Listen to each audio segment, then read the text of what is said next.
Hello विद्यार्थियों, कक्षा 7वीं में आपका हार्दिक स्वागत है। उम्मीद करता हूं कि इस लॉकडाउन में आप स्वस्थ और सुरक्षित होंगे।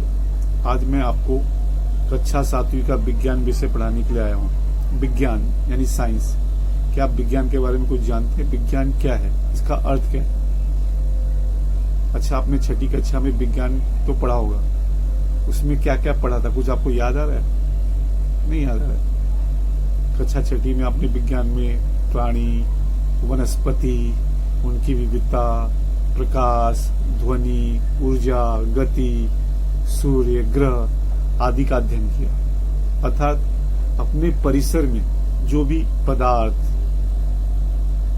वस्तुएं पाई जाती हैं, उनका क्रमबद्ध विस्तार पूर्वक अध्ययन करके ज्ञान प्राप्त करना, जानकारी प्राप्त करना ही विज्ञान कहलाता है।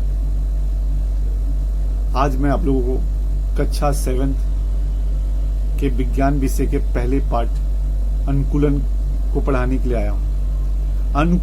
अनुकूलन का अर्थ आप जानते हैं? अनुकूलन यानी कि इसको अंग्रेजी में, इंग्लिश में एडॉप्टेशन कहते हैं। एडॉप्टेशन। अनुकूलन का मतलब परिवर्तन, बदलाव, ढल जाना, एडजस्ट करना। आप तो जानते हैं सजीवों में अनेक लक्षण पाए जाते हैं।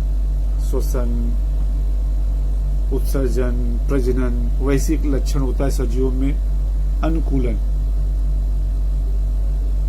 प्रत्येक सजीव में अनुकूलन क्षमता होती है।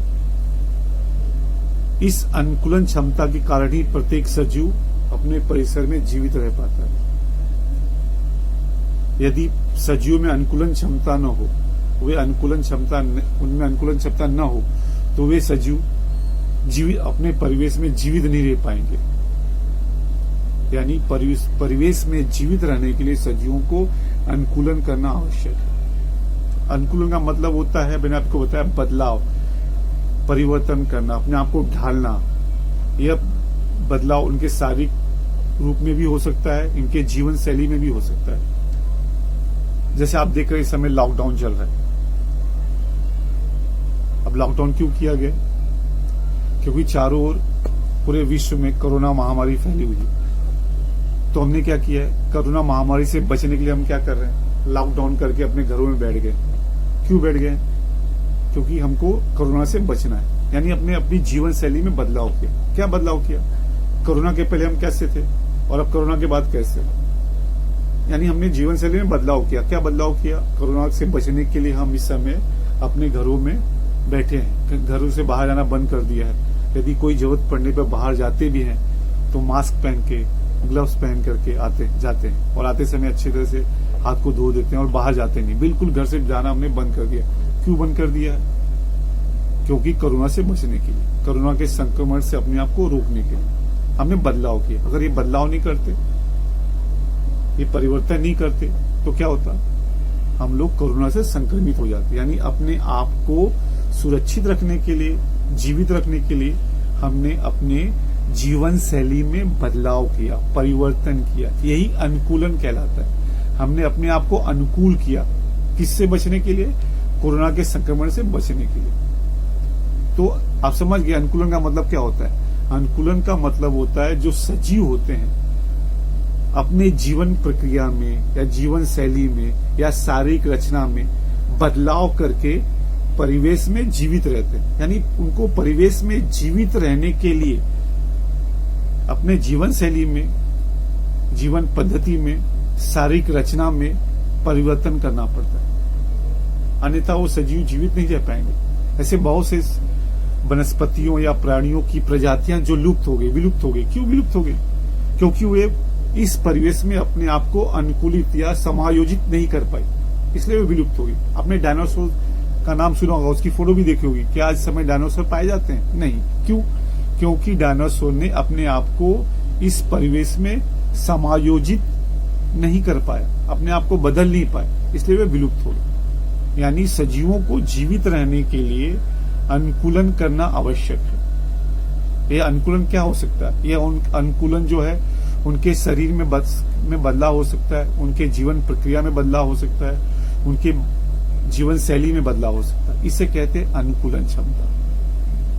तो तो आप लोग समझ गए अनुकूलन क्षमता क्या होता है। यानी सजीवों में पाया जाने वाला वह गुण जो अपने परिसर में जीवित रखने के लिए उन्हें योग्य बनाता है। सजीवों में पाया जाने वाला वह गुण जो उन्हें जीवित रहने के लिए योग्य बनाता है, या जो विभिन्न परिस्थिति है उस परिस्थिति के अनुसार वे अपने आप को ढाल लेते हैं जीवित रहने के लिए, या शरीर में होने वाला वह अस्थायी परिवर्तन जो उन्हें परिवेश में जीवित रखता है, उसे कहते हैं अनुकूलन क्षमता।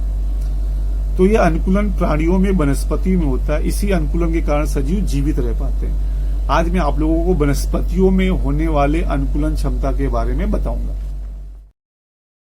वनस्पतियों में होने वाला अनुकूलन। विद्यार्थियों, आपने अपने परिसर में, आसपास में तुलसी का पौधा देखा होगा, नारियल के वृक्ष देखे होंगे, बरगद का पौधा देखा होगा, आम के वृक्ष देखे होंगे, नागफनी का पौधा देखा होगा। आप देखते हैं हर पौधे या हर एक वनस्पति जो उसकी रचना विविध अलग अलग प्रकार की होती है। आपने तो नागफनी को देखा होगा, कैक्टस कहाँ पाया जाता है? रेगिस्तान में। अब जरा देखिए ध्यान से नागफनी को, क्या देखेंगे आप? इसका जो तना होता है वो मोटा और मांसल होता है, और उसके तने पे आपको पत्तियां नहीं दिखाई देंगी, पत्तियों के स्थान पे कांटे होते हैं। अब आप सब जानते हैं कि रेगिस्तान यानी कि मरुस्थलीय प्रदेश है। मरुस्थल प्रदेश में पानी का अभाव होता है, वहां पानी बिल्कुल नहीं पाया जाता।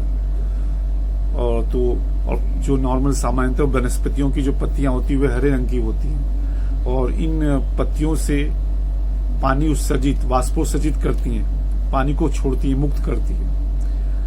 अब कैक्टस यानी नागफनी में पत्तियां नहीं होती, उनके स्थान पे क्या होता है? कांटे होते हैं। इस कांटों के कारण जो पानी का उत्सर्जन, वाष्पोत्सर्जन होता है वो नहीं होता या कम हो जाता है, यानी पानी को उत्सर्जित करने से रोक देती है कांटे। और तना जो होता है हरा होता है, मांसल होता है। अब तना हरा होने के कारण क्या होता है? आप जानते हो कि वनस्पतियों की जो पत्तियां होती हैं वह हरे रंग की होती हैं, जिसके कारण प्रकाश संश्लेषण की जो क्रिया, फोटोसिंथेसिस, प्रकाश संश्लेषण की क्रिया जो होती है वह पत्तियों में होती है। अब कैक्टस में पत्तियां नहीं है, बट उसके स्थान पर यहाँ पर जो तना है वो हरा रंग का होता है। उस तने के कारण प्रकाश संश्लेषण की क्रिया होती है, और वो अपने प्रकाश संश्लेषण की क्रिया द्वारा जो निर्मित भोजन है उसको उसमें संग्रहित करता है। यानी अगर उसकी पत्तियां होती कैक्टस में और उसका तना हरा नहीं होता तो क्या कैक्टस या नागफनी जीवित रह पाता? नहीं रह पाता। उसको बदलाव करना पड़ा। क्या बदलाव हुआ? पत्तियों के स्थान पर कांटे आ गए और तने क्या हो गए? हरे और मांसल हो गए, जिसके कारण फोटोसिंथेसिस यानी प्रकाश संश्लेषण की क्रिया हुई और वो अपना भोजन बना सका। इसलिए नागफनी में आपको अधिकांश कैक्टस या कटीली वनस्पतियां दिखाई देती हैं, कटीली झाड़ियां दिखाई देती है रेगिस्तान में। ये जो कैक्टस या नागफनी है अन्य वनस्पति इसलिए विविध अलग प्रकार की होती है। अब आपने कभी कमल के पौधे को देखा है? कहाँ पाया जाता है? कमल का पौधा पानी में होता है। अब कमल का पौधा पानी में क्यों उग पाता है? उसकी पत्तियों को आपने कभी ध्यान से देखा है? कमल की जो पत्तियां होती है वो चौड़ी होती है, और उस पर आप एक पत्तियों पर एक पतली सी मोम की जैसे लेयर, पतली सी परत होती है। उस परत के कारण जो पानी की जो बूंदें हैं वो उस पर जमा नहीं हो पाती, पानी उस पर ठहर नहीं पाता, जिसके कारण पत्ता जो होता है उसका तैरता रहता है और सड़ता नहीं। अब क्यों नहीं, पत्ते पर पानी क्यों नहीं जमा हो पाता है? क्योंकि उसमें परिवर्तन हुआ। क्या परिवर्तन हुआ? उस पत्ती पर एक हल्की सी लेयर निर्मित हुई, मोम की परत निर्मित हुई। उस मोम की परत के कारण पानी उस पर स्थिर नहीं हो पाता और पत्ता पानी में डूबता नहीं। और जो कमल है उसकी जो डंठल है, जो तना है वो खोखला होता है, पाइप के समान जिसमें हवा भरी होती है। इसके कारण वह डूबता नहीं। आप कभी गए होंगे वाटर पार्क में, कभी जाते हैं स्विमिंग पूल में, तो आप देखिए एक ट्यूब होती है, उसके गोल सी ट्यूब होती है, उसमें हवा भरी होती है। जब उसको आप लोग अपने शरीर में डाल लेते तो आप पानी पे तैरते, डूब नहीं पाते। क्यों नहीं डूब पाते? क्योंकि आपके पास जो चारों जो ट्यूब लगा उसमें हवा भरी है, जिसके कारण आप डूब नहीं पाते।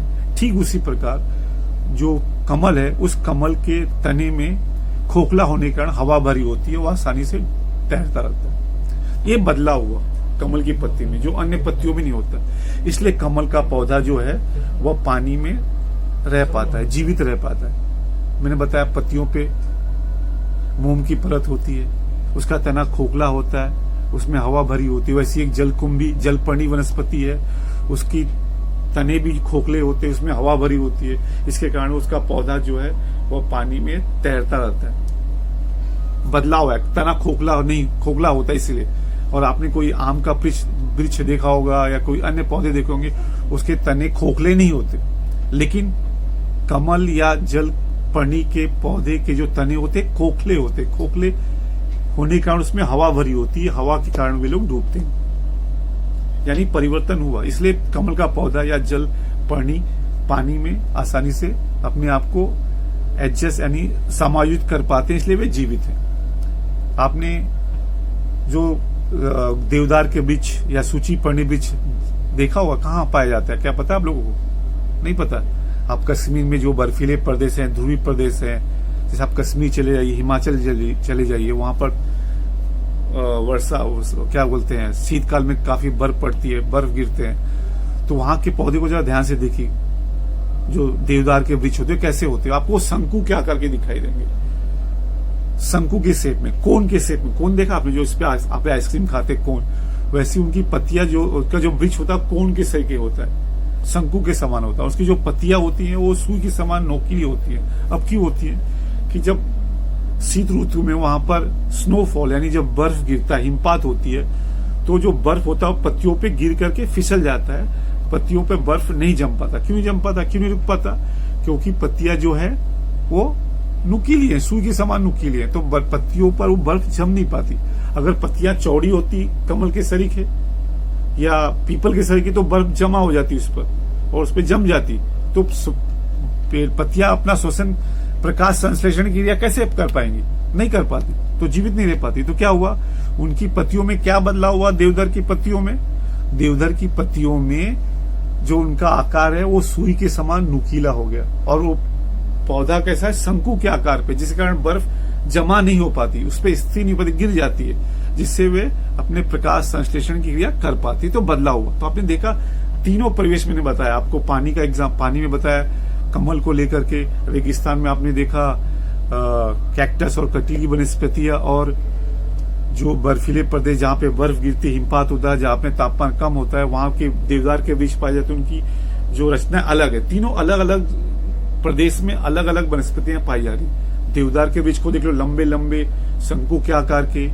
कैक्टस को देख लो, पत्तियां ही नहीं, तना एकदम हरा भरा होता है, मांसल होता है। और आप कमल के पौधे को देख लो, खोखला होगा, हवा भरी होगी उसके अंदर, पत्तियां पे मोम की परत होगी। क्यों है?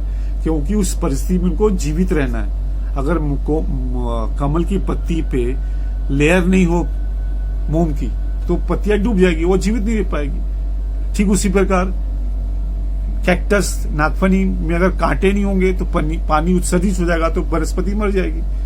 देवदार के वृक्ष शंकु के आकार के नहीं होंगे, पत्तियां सुई के समान नहीं होगी, तो बर्फ जमा हो जाएगी, वह प्रकाश संश्लेषण नहीं कर पाएंगे। तो परिवर्तन हुआ।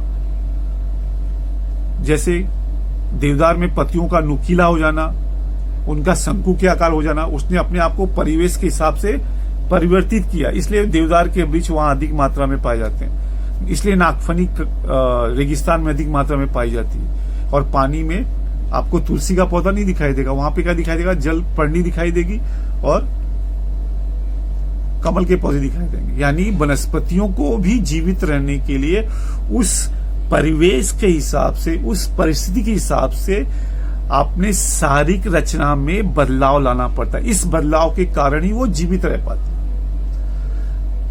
तो आप लोग समझ गए होंगे कि वनस्पतियों में भी अनुकूलन होता है, इस अनुकूलन के आधार पर वे जीवित रहती हैं।